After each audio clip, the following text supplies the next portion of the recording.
This LA duo is not just artists you should watch. They have arrived.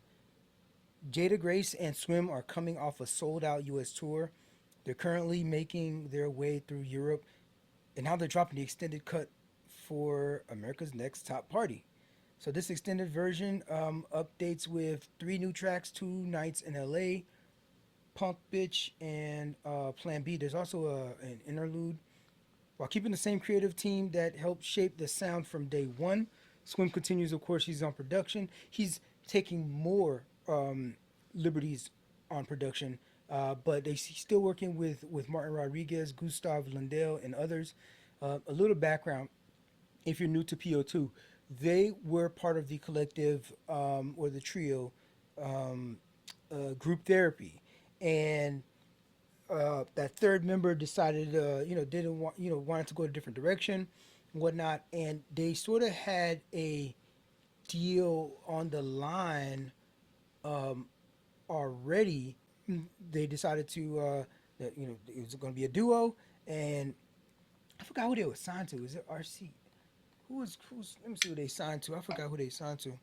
Um, Shoot, they had a deal with Def Jam already with group therapy, and the third member dropped, but Def Jam kept the contract, and it got them to this, so they had to like start. They're sort of just figuring themselves out what they are as a duo, um, and that joint is working. The joint is working because they immediately grabbed the attentions of like NPR, Complex, Rolling Stone.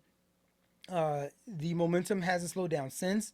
These let's see, Poser, that the track Poser on here has 15 million plays, but and you think about all the other spaces, it's got over 40 million streams. They got festival slots. They Lollapalooza, Osheaga, I think that's in Canada, in All Points East. Already got lined up for them shows.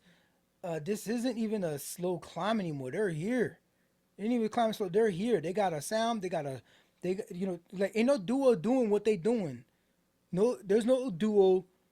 First of all, a male and female partnership duo that is making this type of music, this sound. We're talking a blend of pop, rock, hip hop, conscious rap.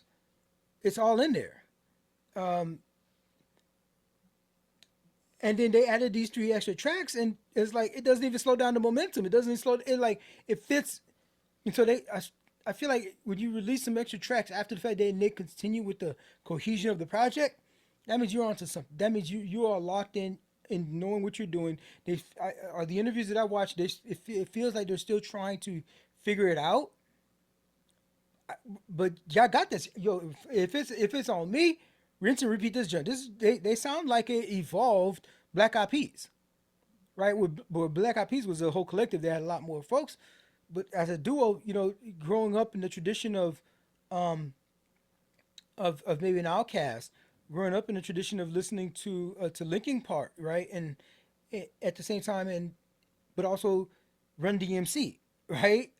And all that.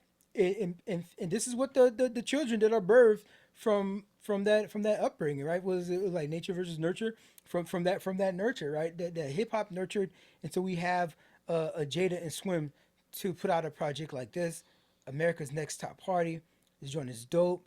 Uh, the the writing is amazing on here. It feels like they are, planting that flag. And a shout out to the cover of the updated project. So there was like an American flag in the first cover, and then um, the second cover is like is like that flag has gone through it. That flag has seen some battles, right? And so it speaks to kind of like their journey. Like we've gone through this turmoil, trying to figure out what's going on. We've gone through this hard times of building ourselves up, building up this. We had a whole identity, whole brand. We don't even know who we are. Are we going to survive? Are we going to make it? It's been through some battles, but it's still like flying, right? It's still flying. So I'm still here, and they thriving, right? And you love to see it. A few other things that stand out for me is just the creative control they have on this thing. Like I say, Swim, uh, uh, got behind the boards. He got behind the boards, and it wasn't until then that they figured out, yo, this is our vibe. This is our lane. This is how the music that merges our two voices the best, and it comes out on several of these tracks. The visuals are dope. They have creative control for the visuals too. Check out the music videos. Have y'all seen the video for Punk Bitch, or even Poser? Just like go look at the video for Poser. Like the creativity to put that video together. It's all black and white. They even had an oral probe my camera at one point that goes into Jada's mouth, and then like Swim like emerges from that, and he spits his verse, and kind of like the back and forth, the give and go of it all, of everything they do, and constantly throughout. I always love the give and go rap. The freaking I love that. Bread and Meth, one of my faves. You know me, do that well. Freaking Killer Mike and LP do that shit amazingly. Shout out to Little Brother. They always did the give and go so beautifully. I always thought they did it way. I really feel I didn't get that a lot in from Outkast, right? They had here's my verse, here's your verse, here's my verse, here's your verse. You might have done it a couple times, but like they even had freaking the double album where they even had like here's my whole album and here's your whole album kind of thing, right? But like I love that give and go rap that they're perfecting here, and to have a female rapper spitting balls like this. But now the one track, what they call that joint? Don't do them like that. Do them like that. Friendly Fire, right? And Swim talks about on there like, yo, hey, I used to ghostwrite your shit, right? And you know what? Let me say this: a lot of people are hating on Friendly Fire. Friendly Fire has what is it? One right here. It has over 1 million streams, right? Well, all their joints are going big, but yeah, that has over 1 million streams. And some of the comments talking about, oh, freaking this is like a Disney battle, like a Disney battle rap version kind of thing, right? Because it's they battling each other on there, and like they a duo, so it's not like they're gonna really like hit below the belt. They're not gonna draw blood, right? But they wrestling, but they are wrestling. I said they are legitimately wrestling on this thing. There's some barbs on there, and what got me to this was saying how like Swim says, "Yo, I used to write. I ghostwrite your bars. I did ghostwrite, and like, I don't think he still does it. But like, if you are gonna identify as a rapper and a writer, Jada, uh, you're gonna have to hold on. You're gonna have to do that yourself. You know what I mean? Like that's what a real MC is. Now, I don't mind rappers or anybody having writers. That's cool because they do it in rock, they do it in R&B all the time. Uh, but I will make a distinction between a rapper, a rap performer, right? The true MCs write their own bars, right? They might get ideas, they might shoot an idea off of somebody, something like that, bounce it off to somebody, you know, and get feedback or something like that. But really, they write their own bars, right? Um, um, and so he said that bar that hey, I used to write your stuff, right? And then she said something about how like early on in their career, she was paying all the bills. She was, you know what I mean, lending him money. I mean, that could be that's a little spicy. These kind of things is a little spicy, right? And so I don't feel it was Disney, top surface stuff. Oh, you got money now. You got all these clothes now, but your cousin, your family's still broke. Why your family still poor? Why your family acting like they ain't got no money? You got all this bread and you ain't taking care of your family. That's some tough stuff to say to each other. That's some poignant stuff to say to each other. It ain't draw blood, but there's some legitimate wrestling going on here in Friendly Fire. Um, I love that they gave each other permission to do that. You want friends that can really check you. You want friends that can really check you, that can humble you, right? Before you get too close to the sun, because at the end of the day, they want to make you stronger. They want to make you better. Iron sharpen iron, right? And the people you love the most, the people that you respect the most, having that be somebody that you love, that's dope. Because they can really, you don't want to have a bunch of yes men around you that just gas you up, telling you everything you do is nice, is you know what I mean, like you the bee's knees. It ain't gonna work out for you in the long run. All right, there's a lot of our our celebrity so-called heroes that have been burnt, that have been burned. Are burning right now. Some in jail, right? Because they surround themselves by yes men. Yo, you need good critics in your life. You need critics that like constructive criticisms that what I mean, that like call you in and don't call you out. So love that track. Y'all doing too much in the comments. Y'all doing too much in the comments. Y'all really expected for him to like go out there and just like come on now, like really draw blood like that. That's bullshit. But it's a nice track. It's a dope track. Uh, Long live PO2. The rock influences, another great thing that I love about this whole thing. Of course, I'm a big rock fan, heavy metal, um, alt rock. The gamut. And um, on two nights in LA, the distorted guitars, massive drums, they sound like natural extensions of the project.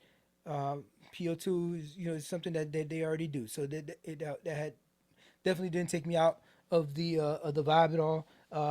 There's no guest features on here. I think that's intentional. Every song lives and dies with them too. Okay. You know what?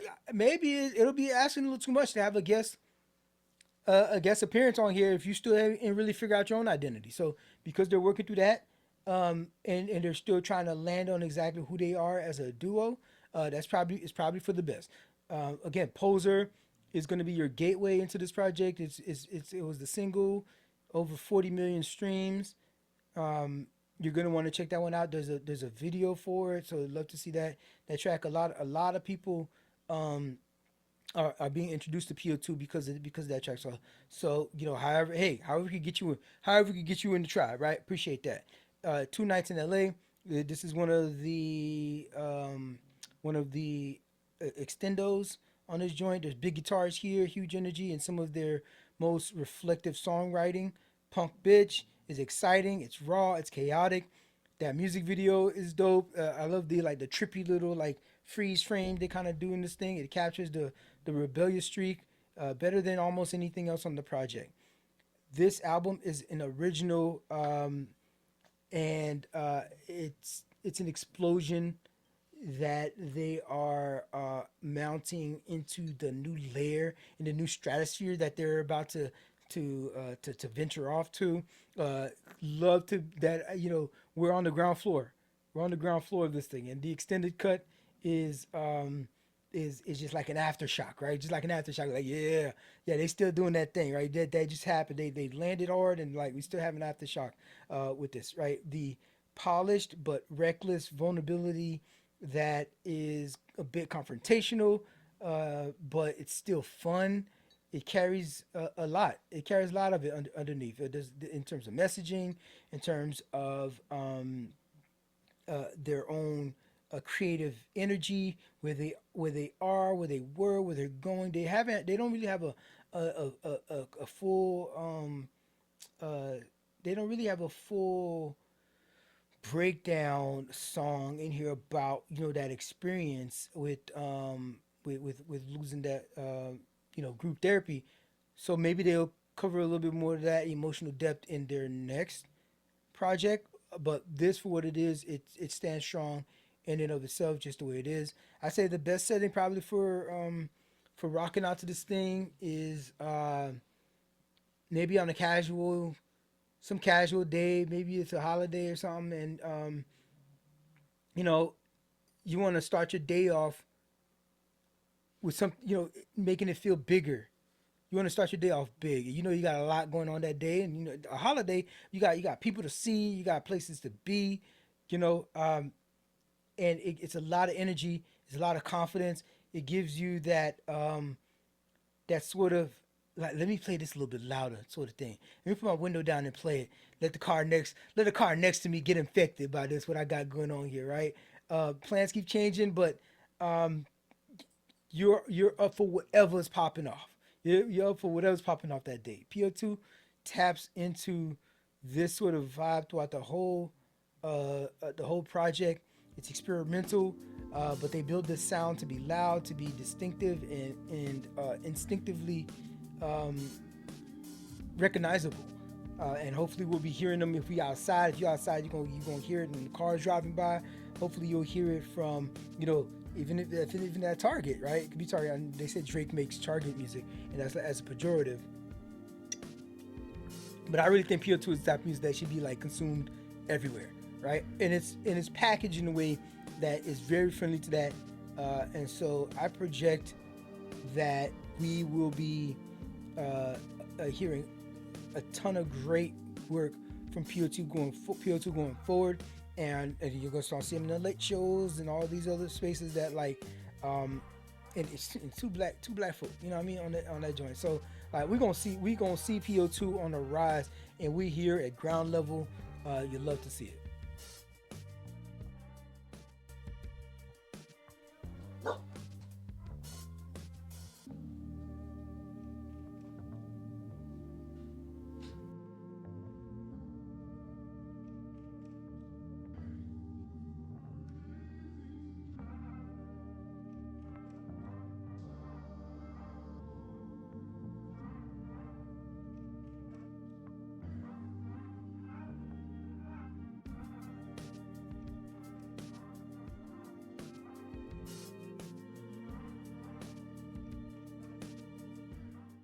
It's challenge day.